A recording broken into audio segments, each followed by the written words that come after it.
Welcome back to Movie On. Today we're going to do a recap of the movie named Blew My Mind from 2017. The movie opens with a small girl standing by the sea all alone, throwing pebbles in the sea, and her parents are nowhere to be seen. Years later, Mia stands by her window and sits idle in her room with her packed stuff, because she just moved into a new house with her parents after her father got a new job. She goes to her new school, and after the class, she meets a girl named Sophie who's her classmate. She asks Mia why she moved to this school so late. Mia tells her that her father got a new job and they moved here. Mia looks at a bunch of cool kids standing in the corner of the ground. Sophie says to Mia, "Look at them, they think they're so cool." Mia approaches them and acts tough so she can be a part of them. She asks them if any of them have a lighter so she can light her cigarette. They tell her that smoking is not allowed in school. Mia tells them that she does not care, but they ignore her and leave. Mia goes back home and her mother asks her how her day at the new school was. She tells her it was all right. Her mother asks her if the new kids at school were nice. She tells her that she doesn't know and goes to her room. Her mother later comes to her room and tells her that she realizes it's hard for Mia to adjust to a new place. Her mother asks her if she washed her hair today for the first day of school. She doesn't respond. Her mother tells her to talk to her. She gets annoyed and tells her mother to get out of her room. Her mother tells her not to use this kind of tone with her. She then yells at her mother and tells her again to leave her room. Her mother tells her not to talk to her like that. She pushes her mother and tells her to get out. She realizes her rough behavior and apologizes to her mother. Afterwards, her father talks to her and questions her about her actions. Her father tells her that she can't just attack her mother like that. He asks her why she did that. She does not answer him. The father gets angry and tells her that she has everything that they can give her. Why is she still behaving like this? She doesn't answer him and totally ignores him. At night, she goes to the kitchen and drinks a glass of water with a lot of salt. After that, she goes to her mother's room and lies with her. The next morning, she goes to school where the class is planning to go on a cycling tour, and the class is voting for different places to go. Majority of the class chooses Connieland, so Mia chooses Connieland too. After the class, she smokes and encounters the same group of cool kids with whom she wanted to hang out with before. The leader of their group, Gianna, asks her if she can give her a cigarette too. Mia hands them over and they start to tease her and take cigarettes out of the box. Mia gets annoyed and tells them to get their own. Gianna tells her that they don't buy their own cigarettes because only bimbos do that. Mia tells them to piss off and leaves. Gianna notices her toughness and calls her back and asks her name. She hesitates, but tells them her name, and Gianna introduces her to the rest of the gang, which included Nellie, Vivi, and the 3 boys.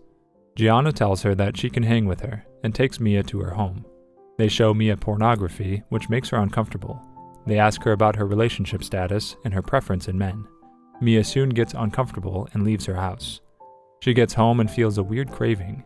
She goes up to her mother's aquarium and grabs a fish with her hands and eats it alive. She goes to the washroom and pukes it out. Her mother hears her puking in the washroom and knocks on the door to ask if she's okay. Mia tells her nothing's wrong with her. Her mother tells her that it sounded like she was sick. Mia tells her that she's not and goes back to her room. The next day, Mia joins Gianna and her gang, and they all ditch school and go to the mall. In the washroom, they all smoke while Gianna takes a pregnancy test, and it turns out to be negative. They all cheer and go shopping. They buy different things in the mall, makeup, food, etc. They also steal stuff. To get Gianna's approval, Mia steals with them, and later they get into trouble for stealing, and they all spread and run away from the mall security. Mia runs away from the mall with Gianna, and they both stop at a bridge to catch their breath. They both laugh together and flash their breasts to the cars passing under the bridge. They both feel a connection, and Gianna moves close for a kiss. But Mia hesitates, and the rest of their friends, Nellie and Vivi, join them as well. They all talk about how much fun they had, and they all go home. Later at home, Mia goes to the washroom and experiences her first period. She takes a bath and shaves her legs. While shaving, she notices changes, like her toes begin to fuse together. She goes to her room frightened and locks the door behind her. Her mom barges in, asks her why she locked the door and why Jackie and Robbie, the fish, are not in the aquarium anymore. Mia opens the door and tells her mom that she doesn't know about the disappearance of the fish. Her mother tells her that fish don't just disappear like that and demands the truth. Mia thinks for a brief moment and then lies. She tells her mother that she flushed the fish down the toilet, when in truth, she ate them. Her mother gets furious and asks her why she did that. Mia does not answer her and shuts the door on her. Her mother stops and flips the door open and slaps Mia on her spoiled brat of a face. Mia pushes her and closes the door. Her disappointment was immeasurable, and her day was ruined. The next morning, her father wakes her up and takes her to school. On their way, he asks Mia about her school and how she's performing in class. She tells him that the school is going fine and she passed the last math test. He asks her why she flushed her mother's fish down the toilet. She tells him that she doesn't know. Her father gets pissed and tells her that she needs to stop doing all this, and tells her that as punishment, she won't be going on her school tour to Connieland. He drops her off at school, and Mia pretends to walk towards the school. As soon as her father leaves, she turns around and ditches school and goes to a hospital to visit a doctor. She meets Dr. Mundiler. Mia tells her that she just had her first period. Dr. Mundiler tells her that it's good that she had her period. She tells Mia this means that she's growing and she will go through different changes. Mia tells her that she knows, but she's here because of her feet. Dr. Mundiler tells her that it's not her field. Mia tells her that she knows, but she came to her because she experienced this right after her first period. She tells Mia she'll take a look at her feet. The doctor sees her joined toes and tells her that everything is fine because it's just syndactyly, which is not dangerous and can be easily removed. Mia asks her then after her surgery her feet will look normal like before. The doctor asks her what she means by before, because syndactyly is a birth defect, and you've had this since you were born. Mia tells her that she only had this since yesterday. Dr. Mundiler tells her that that's not possible. Mia gets angry and tells the doctor that she's not birth deformed and asks her to fix her toes. The doctor asks her if she can have another look. She tells Mia that this is very extraordinary, and they'll have to do some lab tests for this. The nurse takes some of Mia's blood. Mia leaves the hospital, and on her way she starts running and falls on the ground and discovers that she has cuts on her legs and starts crying. She goes home and sees pictures of her and her parents when she was a baby, but notices that there are not any pictures of her mother when she was pregnant with Mia. Mia goes to her mother and asks her where those pictures are, and her mother tells her they're probably in some boxes. Mia gets suspicious about her mother and feels like she's adopted. Later, in her room, she watches porn and decides to have sex with a 35-year-old man whom she met online. She goes to school, and to be fully accepted by the cool girls, she tells Gianna that she's going to do it with a guy today. The girls give Mia a condom, and she meets the man in a motel. They both talk and get to know each other, but when he starts massaging Mia's legs, he notices some bruises on her legs and asks her if someone hurt her and if she's all right. Mia covers her legs with socks, hits the guy, and leaves the room. On her way back, Gianna and the girls ask her if she lost her virginity, and Mia tells them that she did not. They get up and leave, thinking of Mia as some loser chick. Later, she goes to a supermarket and buys some accessories for her legs. She goes home and cuts the extra skin from her toes and puts skin toner on her legs to hide her bruises. She goes to Sasha's place, who's one of the boys from Gianna's group, and makes love with him to lose her virginity. After they both are done, Sasha invites her to a party. She goes to the party that night and tells Gianna and the girls that she did it with Sasha. They all drink, dance, and get drunk together. Gianna throws up and Mia tells her that she has to go home. Gianna asks if she can sleep at her place. Mia welcomes her. They both sleep on the subway station and wake up when the train arrives. They get to Mia's home very late at night. Her father was sleeping on the couch with the TV still turned on. Gianna makes fun of her parents that they both don't sleep together. Gianna asks Mia about her mother, if she does all the cooking. Mia tells her that she does. Gianna tells her that they seem like a perfect family. Mia tells her that their family is perfect, but sometimes she feels like she's adopted. Gianna asks her if she is adopted, then does she know who her mother is? Mia tells her that she doesn't know, but it's someone who probably did not want to keep her.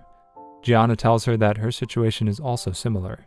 She tells Mia that her mother went to the United States after her divorce, and told Gianna that she has to arrange some things for her, and then she could join her. Gianna tells her that her mother has been saying that for the past 5 years. Mia asks her about her father. Gianna tells her that she has seen him, but he's never home, so she gets to do whatever she feels like doing.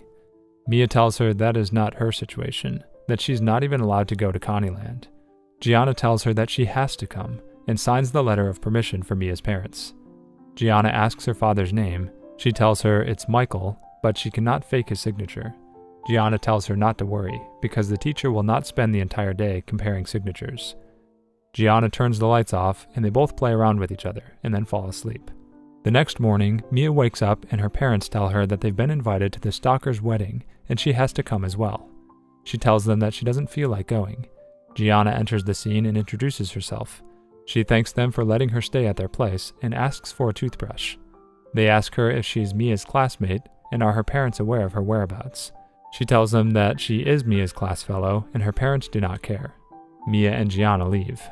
Later on her tour, Mia discovers that her belly button is missing. She takes her pants off and sees that her legs are even more bruised. She gets depressed and cries in the washroom and faints. She sees glimpses of herself in the water while she's unconscious. She wakes up and throws up when all of a sudden her friends walk in and see her legs. They see her puke and worry that she might be pregnant. They help her get up and they head home. Mia gets home and gets scolded by her parents for not picking up their calls and going on the trip without their permission. Her mother tells her to talk to them and tell them what's going on with her. She doesn't respond, so her father tells her that they think it's time to restart her therapy. Later at night, she takes all of her clothes off and sleeps on the floor. When she wakes up the next morning, she sees pieces of her flesh have fallen off from her legs, and they all look like scales. She picks all of them up and hides them under her bed's mattress. Afterwards, at the school, after the class dissects a fish and removes the fish organs and intestines, the teacher tells Mia to take the fish to some other teacher, and when everyone leaves, Mia gets down on the fish like a hungry lion and starts eating the dead, uncooked fish. A girl, Sophie, sees her, and Mia grabs her by the neck and tells her not to tell anyone or else she will destroy her. The girl is too stunned to speak and runs away as Mia gets frustrated and starts throwing stuff in the lab from the counters.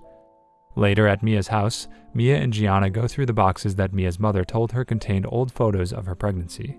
Mia feels convinced that she was adopted, due to the changes and the lack of any photos of her mother being pregnant. Her mother not wanting to talk to her about it doesn't help. Gianna almost drowns at one of the night parties.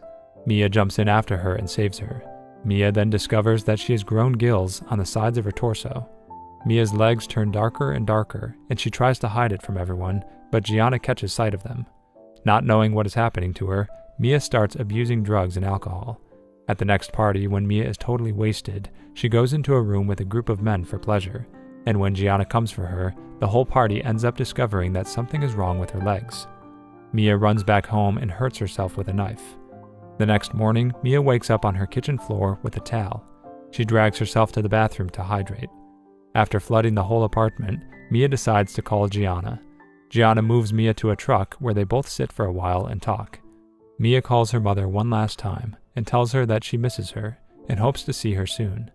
Then Gianna drives her to the sea. Mia and Gianna both sit by the sea. Gianna asks her if she's afraid of the thing that she's turned into. Mia tells her that she's not. They both cry and hug each other. Mia tells Gianna not to cry, and there's no need to be sad. Mia then thanks her for everything and crawls into the sea. The movie ends with a beautiful underwater shot of Mia swimming, who is completely turned into a mermaid now. To watch more recaps of these kinds of movies, click on the thumbnails on your screen, and don't forget to share your thoughts about today's video in the comments section. Kindly like the video and subscribe to my channel and press the bell icon so you don't miss any new videos. And at last I will say, stay safe, stay well, see you next time, and thanks for watching.